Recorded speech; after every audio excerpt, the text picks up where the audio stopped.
Halo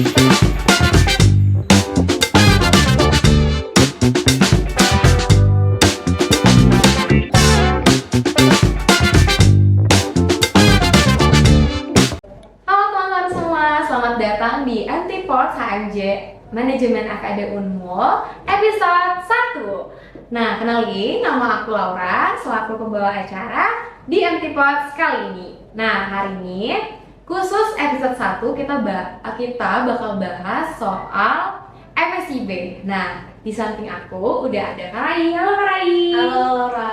Jadi Karai ini adalah salah satu awardee dari MSIB batch kelima ya Kak, tahun 2023 di BPJS Kesehatan dan Ketenagakerjaan aja.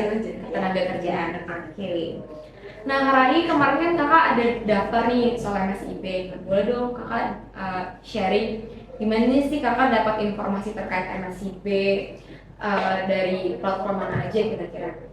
Oke, terkait informasi yang aku dapat ya untuk aku pendaftaran apa segala macam itu, yang paling utama itu adalah di platformnya sendiri di kampus merdeka.id. Ada juga dari Instagramnya itu Magang Merdeka dan juga kampus merdeka.ri. Di situ semua udah update tuh biasanya mereka tentang pendaftarannya kapan, terus misalnya ada mitra-mitra yang mereka mau sosialisasi di situ semua diupdate di situ. Terus juga di Telegram tuh juga ada grup-grup baik itu official maupun unofficial tuh terkait magang merdeka. Jadi teman-teman tuh nggak cuma bisa dapat informasi dari official Instagram mereka atau official dari atasnya, teman-teman juga bisa dapat informasi tuh dari awardee yang udah pernah magang gitu istilahnya. Terus juga informasi kemarin juga aku ada dapat dari awardee yang sama-sama di Samarinda juga, itu kakak tingkatku sendiri. Jadi aku dari informasinya apa segala macam tanya juga dari beliau yang kakak tingkat ini, kayak gitu sih Laura. Jadi selain dari sosial media juga dari koneksi ya. Relasi kayak gitu. Iya, penting banget pasti. Oke Kak, yang kedua nih kan ada setelah kita tahu nih buka pendaftaran ini kan ada dokumen segala macam. Dokumen apa sih yang kira-kira disiapkan untuk proses pendaftaran MSIB tadi? Dokumen sendiri basicnya itu data diri dokumen kayak KTP sama asuransi kesehatan. Tapi menurutku juga bagian MSIB ini nggak terlalu yang kayak sampai kalian harus lampirin akte lah kakak segala macam, itu nggak perlu.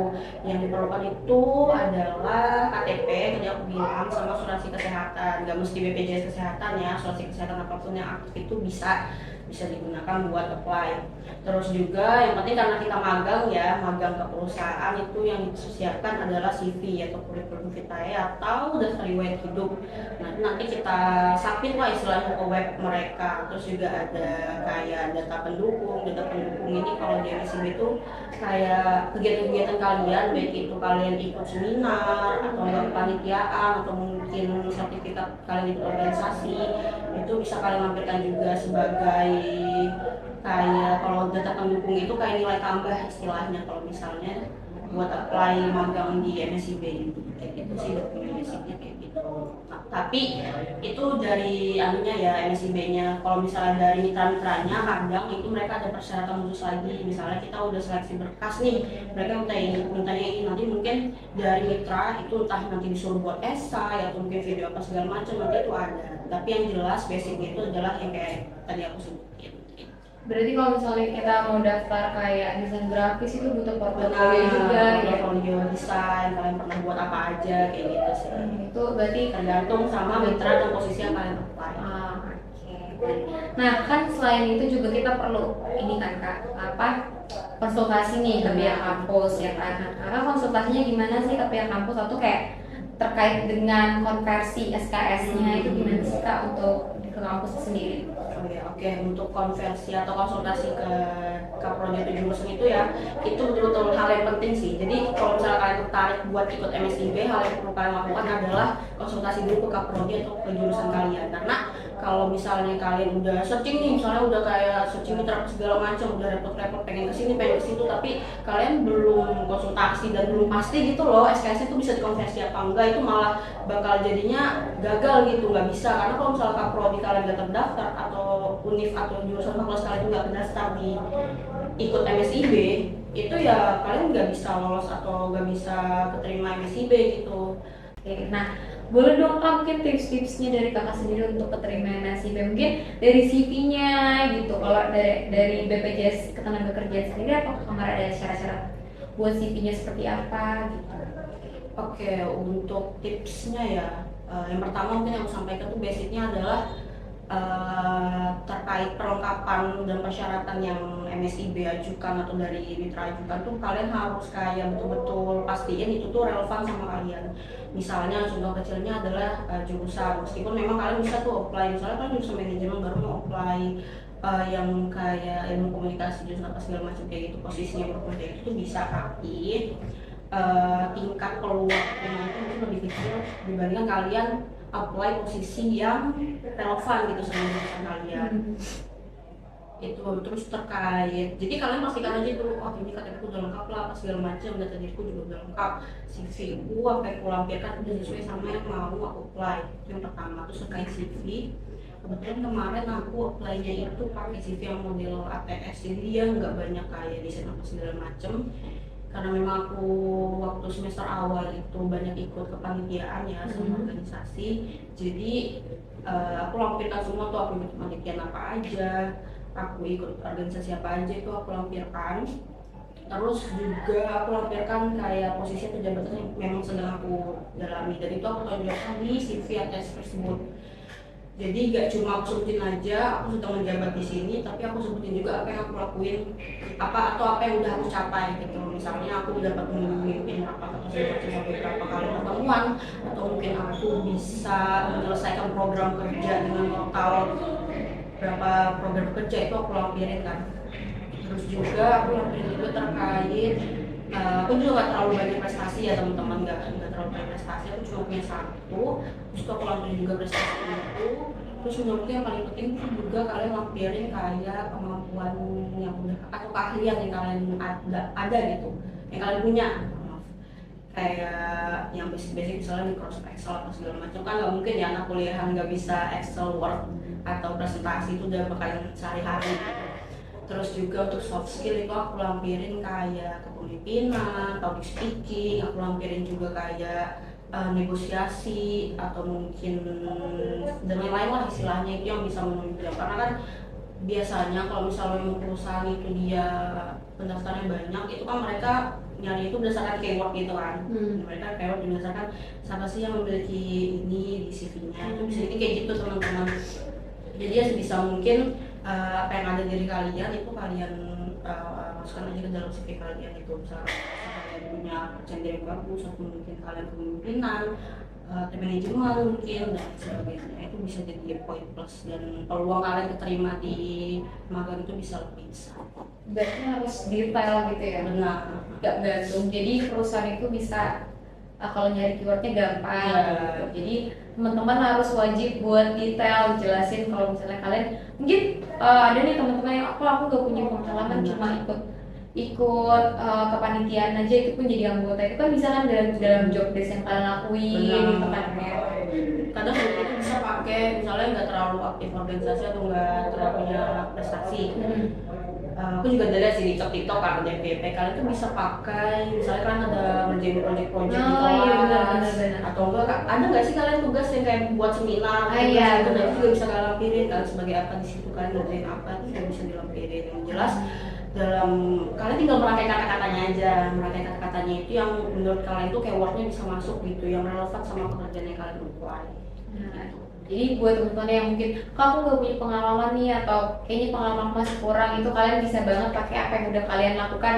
Gak mungkin kan kalian di kuliah ini tidak melakukan apa-apa ya kan Kak ya. Tuh. Nah Kak, apa sih yang membuat Kakak memutuskan untuk magang di semester 5 ini?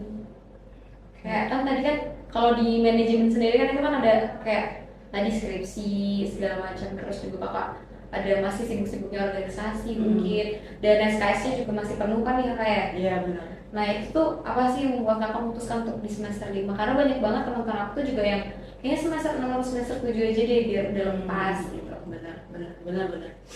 Sebenarnya terkait program MBKM ini ya, aku tuh udah mulai tertarik sebelum masuk kuliah. Tapi waktu itu aku tertarik itu di program PMN sama ISMA, yang program tekan mahasiswa kayak gitu. Terus pas udah masuk kuliah semester awal tuh malah disibukin dengan organisasi dan kepanitiaannya. Jadi jujur aku sempat lupa terkait MBKM ini kan. Padahal memang salah satu goals aku untuk di kuliah itu adalah memanfaatkan privilege sebagai mahasiswa untuk mengikuti program MBKM. Itu tujuan aku salah satunya. Terus pas di semester 4, nah itu aku baru nggak tuh, kenapa harusnya ikut ini gitu. Dan sementara kalau nggak salah di program PBM-nya itu udah kayak pendaftaran gitu loh. Dan ternyata di jurusanku memang di semester kan otomatis kalau kita ikut semester awal, semester 2, berangkatnya semester 3 kan. Itu nggak boleh sama sekali di awal-awal itu untuk ikut program PBKM kayak gitu. Jadi ya oh ya udah berarti aku bisa nih ada kesempatan nih di semester 5 atau 7 lah. Kan kalau misalnya kita program MBKM, justru kalau misalnya di manajemen ya maksimal itu kan mungkin kita sampai semester 6 kan ada teorinya. Semester 7 8 kan kita tinggal lulus skripsi dan lain sebagainya. Dan otomatis semester 8 itu kita udah kayak harusnya udah wisuda ke segala macam. Jadi aku merasa kayak kesempatan itu cuma di semester 5, 6, sama 7 buat mendaftar. Cuma ada 3 kali kesempatan. Terus di setiap kesempatan ini kan kita nggak tentu bakal masuk gitu kan. Jadi ya kalau misalnya aku nggak daftar di semester 5, berarti kesempatanku cuma 2, dan 2 kesempatan ini tuh nggak maksudnya nggak tentu kita bisa masuk atau lolos gitu kan. Apalagi kalau misalnya baru daftar semester 7 gitu. Jadi aku memanfaatkan 3 kesempatan ini dengan mulai di semester 5. Dengan yaitu terima lagi konsekuensinya apa. Aku harus kerja 2 kali lebih kerja keras gitu dibanding teman-teman yang lain, sambil magang, sambil ngurus skripsi, sambil ngurus organisasi kayak gitu. Tapi dan alhamdulillahnya malah lolos gitu kan.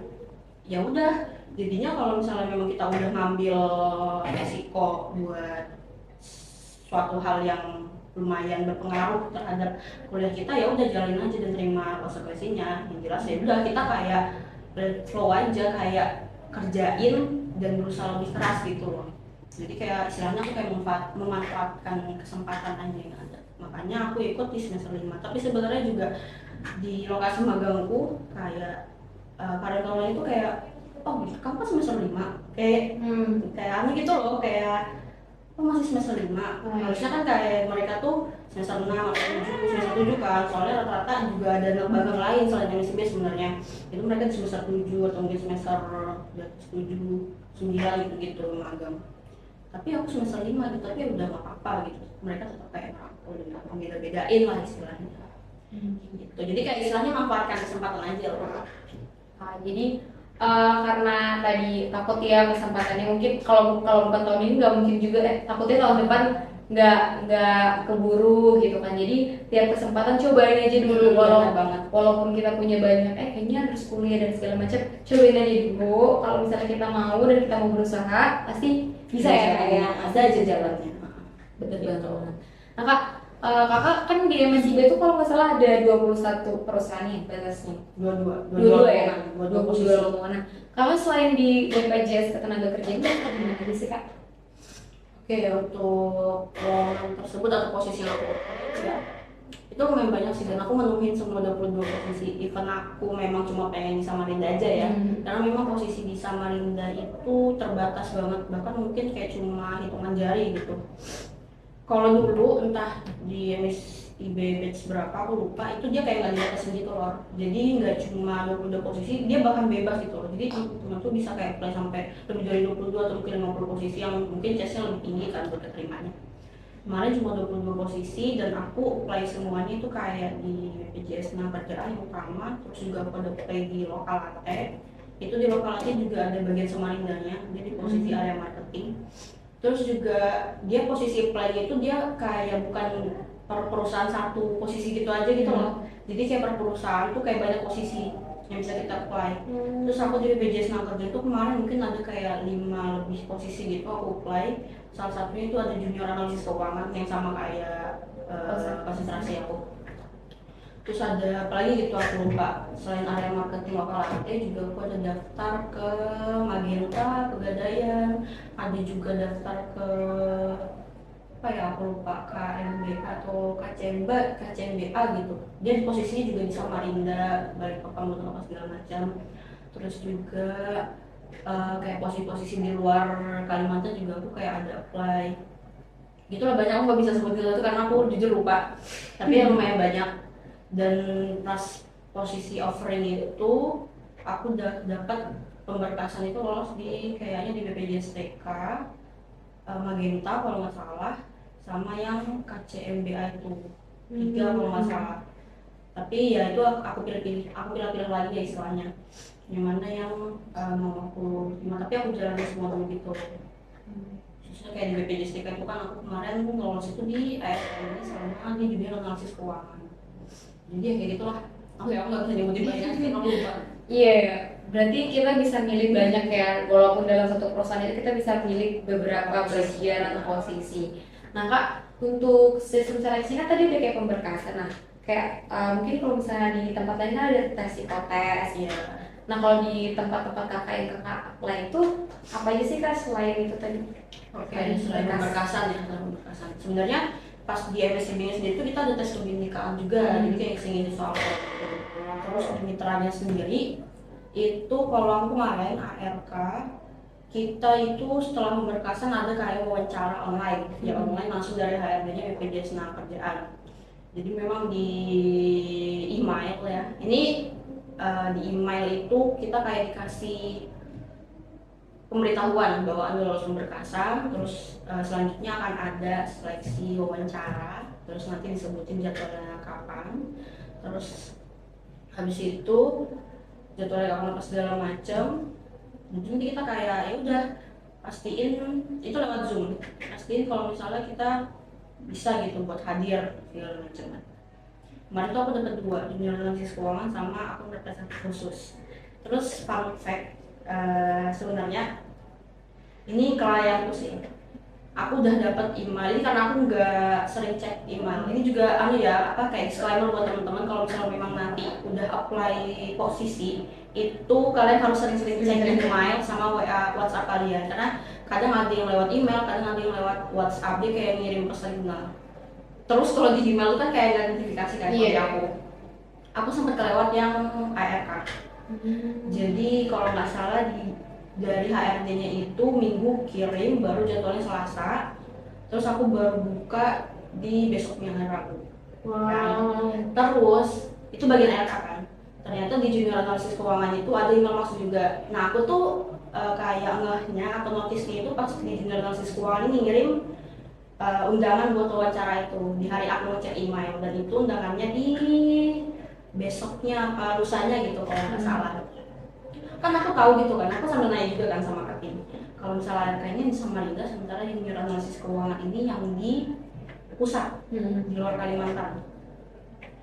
Jadi aku coba kayak email HRD yang bagian ARK itu yang chat aku mengenai undangan di ARK itu, maaf ibu, mohon maaf sebelumnya ya kan, masih salah kan pasti nggak ikut, apakah ada pengetahuan ulang terkait ini karena saya belum kenal sama segala macam. Terus itu sama sekali nggak dibahas deh, terusnya nggak dibalas. Jadi aku ikut yang junior analisis keuangan aja. Nah pas hari hanya, pas aku ikut hari hanya 10 menit sebelum jadwal itu aku ingat banget jam 4 sore itu ada email masuk lagi, dan itu jadwal wawancara untuk ARK dan jadwalnya sama di hari itu di jam itu juga. Jadi aku ikutin Zoom meeting ARK kan, karena aku memang fokusnya pengen ngambil di Samarinda dulu, karena aku ada tanggung jawab di organisasi yang bisa aku tinggal. Jadi ya udah aku ikutin, dan ternyata mereka itu satu Zoom gitu, cuma dibagi breakout Zoom. Otomatis aku ikutin yang ARK. Jadi ya aku nggak ikutin analisis keuangan. Dan di ARK sendiri itu aku mungkin spill yang pertanyaannya ya online. Yang pertama itu kita disuruh sebutin kayak perkenalkan diri kamu. Biasanya kan ada tuh tips-tipsnya, nanti kita nggak boleh kayak cuma pendek-pendek aja, kita harus kayak apa kelebihan kita sedang melakukan apa, itu kan bisa jadi poin plus juga lah buat HR-nya. Terus habis itu kita langsung kayak dibagi breakout Zoom lagi, pokoknya dipisahin lagi per 5 orang gitu. Jadi ternyata itu kayak FGD. Kayak FGD ya. Gitu. Jadi kita dikasih satu pertanyaan dari 5 orang itu. Pertanyaan itu kayak apa yang bakal kamu lakuin jika kamu keterima sebagai ARK di BPJS Tenaga Kerjaan itu. Jadi kita di situ kayak tinggal sama SRD-nya di room breakout. Kita diskusi di situ sama 4 orang itu, aku lihat di situ sama teman-teman calon pemagang yang lain. Ya udah kita diskusi di situ segala macem. Terus untungnya ini juga bisa jadi tips ya buat teman-teman, kalau misalnya teman-teman yang udah lolos pemberkasan atau mungkin udah lolos seleksi 1 lah istilahnya, itu teman-teman pelajari, ini basic sih, kalian harus pelajari mitra yang kalian apply. Kalau misalnya 22 posisi kan ada misalnya 22 perusahaan atau mungkin lebih dari 10 perusahaan kan mungkin teman-teman kayak kayak mungkin mumet banget harus pelajari satu-satu. Nah tapi kalau misalnya kalian udah keterima pemberkasannya, seleksi 1-nya, ya udah kalian pelajari apa yang perusahaan atau mitra itu lakukan gitu di proses operasional atau kerjaan mereka. Aku kemarin pelajari itu. Aku kemarin pelajari BPJS Tenaga Kerja itu apa sih? BPJS Tenaga Kerja itu produk-produknya apa, itu aku pelajari. Terus BPJS Tenaga Kerja itu sebenarnya buat siapa gitu. Itu semua aku pelajari. Lalu waktu kita presentasi grup, itu kita presentasi grupnya tuh bukan kayak 1-2 orang aja yang ngomong, tapi semuanya kayak ngomong dan saling menambah-menambahkan. Jadi aku lihat dari kelompokku semua itu mereka kayak semua pintar-pintar gitu kan, kayak bahas teori-teori yang bahkan relevan sama ilmu pemasaran. Itu aku banyaknya mereka mungkin di kayak jurusan pemasaran segala macam. Di situ aku bawa kayak menyerempet ke apa yang disediakan oleh BPJS Tenaga Kerjaan. Jadi aku cerita di BPJS Tenaga Kerjaan ini segmentasinya ada yang menerima upah, belum menerima upah, apa segala macam. Ini penting buat tenaga kerja karena bisa menjaga keselamatan mereka kayak gitu. Jadi ya menurutku itu bisa jadi nilai plus sehingga aku bisa keterima di BPJS Tenaga Kerjaan. Terus juga sebenarnya ini tergantung dari aku habis wawancara itu langsung kayak ada pengumuman entah 2 atau 3 hari itu ada pengumuman bahwa aku lolos. Terus berarti kan seleksi cuma dari pemberkasan sama wawancara di BPJS TK. Tapi sebenarnya ini semua tergantung mitra sih. Ada yang memang masih seleksi sampai wawancara, ada mungkin yang cuma pemberkasan aja. Dan setahu aku yang di batch 6 yang baru aja kemarin itu teman-teman ada dimasukkan. Itu dia nggak diseleksi wawancaranya, bahkan dia itu nggak di email HRD-nya. Jadi kayak di email tapi langsung dari kampus Merdeka dan itu di kayak udah pengumuman mereka lolos gitu, kayak gitu. Kalau dulu aku di email dulu sama SRD-nya, bahkan aku kayak memastikan gitu sama SRD-nya, ibu izin ini untuk ARK bagian Samarinda, bagian ARK apakah betul penempatannya di Samarinda? Lalu dijawab itu betul untuk domisili Universitas Mulawarman khususnya itu penempatannya di Samarinda, di cabang masing-masing BPJS Tenaga Kerjaan. Jadi tergantung dari mitranya sih, tergantung dari tahun depan atau tahun ini nanti mereka mau seperti apa, itu bisa berubah gitu loh, bisa berubah-ubah sistemnya. Jadi penting buat teman-teman bisa cari informasi lebih lanjut baik dari award yang baru aja atau mungkin dari website khusus mereka atau mungkin dari Instagram khusus mereka gitu. Jadi penting buat tadi cari tahu job desk-nya apa dan juga pelajari apa sih yang bakal kalian lakuin nanti di sana gitu ya Kak ya. Dan perlu gali informasi karena tiap tahun tuh berbeda-beda gitu teman-teman. Nah Kak, untuk posisi Kakak sendiri tuh apa aja sih Kak yang Kakak kerjain kira-kira selama jadi UR di MSIB kemarin? Oke, kemarin itu aku posisinya akun representatif khusus atau dalam core marketing di BPJS Tenaga Kerjaan. Jadi untuk kena marketing itu biasanya memang kita kayak cari kalau dari kami itu bahasanya kayak peserta BPJS Tenaga Kerjaan. Jadi BPJS Tenaga Kerjaan itu berbeda teman-teman dari BPJS Kesehatan. Mungkin ini juga yang aku usahain sih waktu aku magang karena banyak mindset masyarakat atau mungkin orang-orang mahasiswa segala macam itu mindsetnya itu BPJS itu cuma satu, BPJS Kesehatan. Padahal BPJS itu ada 2, BPJS Kesehatan dan Ketenagakerjaan. Nah bedanya itu apa? Kalau misalnya BPJS Kesehatan kan ya buat seluruh rakyat Indonesia, masyarakat lah segala macam. Kalau Ketenagakerjaan ini fokusnya adalah melindungi tenaga kerja dari kecelakaan kerja. Dan juga memang berbeda nih antara BPJS Kesehatan sama ketenagakerjaan. Kalau misalnya BPJS Kesehatan yang kita tahu tuh dia kayak kelas-kelas gitu kan. Iya, Mungkin yang betul. terbaru kemarin udah dihapus Iya. kelas-kelas, sistemnya kayak ruang inap, medis apa segala macam. Nah, kalau misalnya dari BPJS Ketenagakerjaan ini kita sistemnya kayak menyediakan program perlindungan ketenaga kerja. Itu ada sekitar 5 program. Itu ada program jaminan kecelakaan kerja, jaminan kematian, jaminan hari tua, jaminan kehilangan pekerjaan, dan jaminan pensiun. Dan ini 5 program ini juga nanti tergantung dari perusahaannya. Tergantung dari perusahaannya, dia mau melindungi karyawannya itu mau ambil berapa program. Jadi memang BPJS Ketenagakerjaan ini wajib bagi perusahaan, apalagi perusahaan yang gede-gede ya, yang dia itu udah harus melindungi tenaga kerjanya lah.